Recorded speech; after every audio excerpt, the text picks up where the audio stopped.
biggest challenge facing our class is remaining in the static positions that we've become so accustomed to in these past few weeks. What I mean by that is remaining in our cliques that we have become so close to, our teammates, our classmates, our floor mates.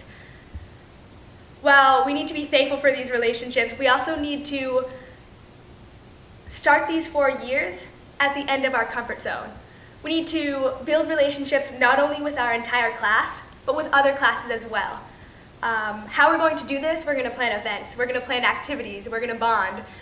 We're going to have the best experience we can possibly have. Okay. The question that we, the class of 2017, must answer is, who are we? When we were asked in the summer this question on Blackboard, we were able to individually talk about the great things that we do. But now that we're here, a sense of solidarity needs to be built. We have to make sure that we are answering a question that we're asked, the question that we were asked with 3 more words. We are Bowdoin. The class of 2017 has a responsibility to this institution and to one another to make sure that we go into communities because we are Bowdoin.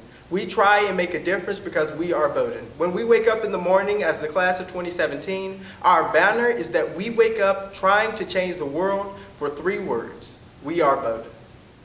Well, coming from my high school, I served on the student council for 2 years, and then my senior year, I was student body co-president. And throughout those years, I definitely picked up a characteristic of awareness.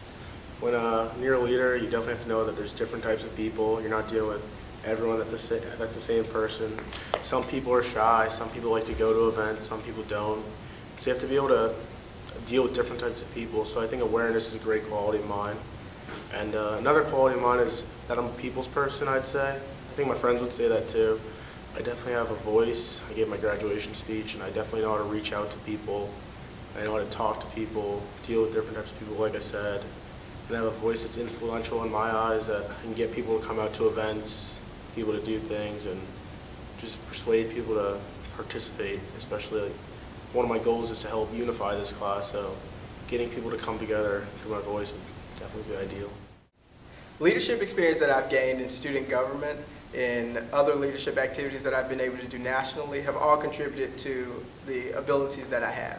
But what I've learned over this past week campaigning, over the past month, is active listening. Listening to students tell me about stories from home. One student in particular, Sarah, I just sat down at the lunch table and she told me about how she worked with one student for several years who had autism, or another student who's trying to figure out who's going to lead the nonprofit that they're currently in charge of in Hong Kong. These types of stories that we have in the class of 2017 are available to us, and being able to listen, being able to really grasp what we have is something that I want to make sure that not only I can hone in on, but our class as a whole. One of the biggest problems I think facing the class today, it's a problem and a good thing, is that there's so many different types of people. Some people like to go out and party, some people don't. Some people like to just stay in on Friday and Saturday nights, and some people don't. So I think when the main theme of a weekend is just going to a party, some people just feel stuck at their dorm and nothing to do. So one thing in my eyes we could do is create events before, maybe have that party at some social house during the night, and then before that have an event that all types of people could go to where they don't feel left out. So it's a good thing, and it's a problem that there's so many different people because not everyone has the same interests. So creating events that everyone could go to and everyone could participate in would definitely be something in my eyes that would be something that needs to be brought to our class. Previously, I've held a position as class president, so I know the organization and dedication it will take to bring success and wonderful experience to this class. Another thing that sets me apart from the other candidates is I went to 3 high schools in 4 years. I know what it's like to be forced to build really superficial relationships with people and move on in a very quick manner. We don't have that here. We have 4 years to build the closest and most substantial relationships we've had in our life so far with brand new people that we've never experienced. For me, being president of this class is what that means for you, is fostering relationships between our class, between other classes, and between the Bowdoin community. I'd love to be part of that experience. But to make sure that you get students' eyes, you do need to have things in the dorms, things outside the dorms. If you look at some of my posters and banners, you want to have everyone's eye and everyone's attention able to relate to this individual event, whatever it may be. But to attract most students, you need to have an email or some type of correspondence. So I asked Dean Lohman to send out a correspondence to our entire class about the event that the student government is trying to host. And then we'll make sure that the student council, that people that want to participate in student council are active in putting up posters, putting up banners, in whichever manner they see fit. My dorm mates helped me run this campaign, and the posters they made, the Photoshop, all those things worked perfectly well, according to comments that we've gotten. So to attract people, you have to make sure that they can know what's going on, know the event, but don't overwhelm them either.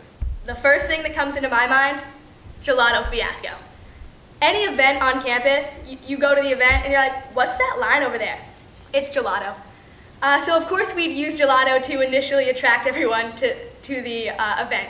My idea of the event is something sentimental that we can look back on in 4 years and say, wow, look at this impact that we've had on each other, that we've had on this campus.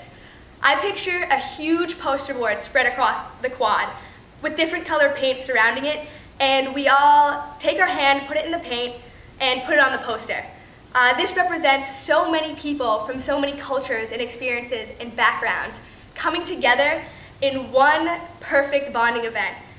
And maybe after the 4 years when we take out that poster and we hang it up, maybe our hands haven't grown, but the experiences and our personalities and our character has.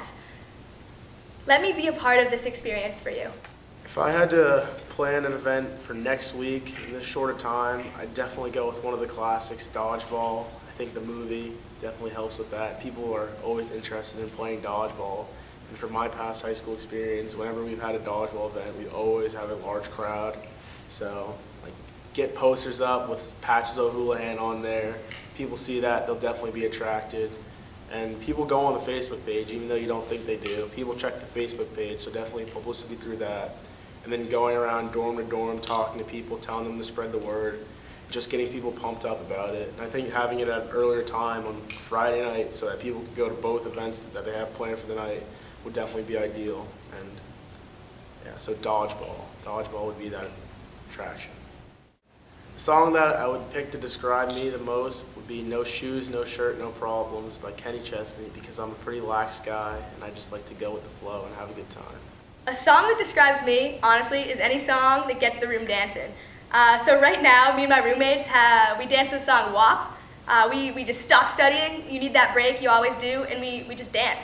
And so songs that bring people together like that are perfect songs for me.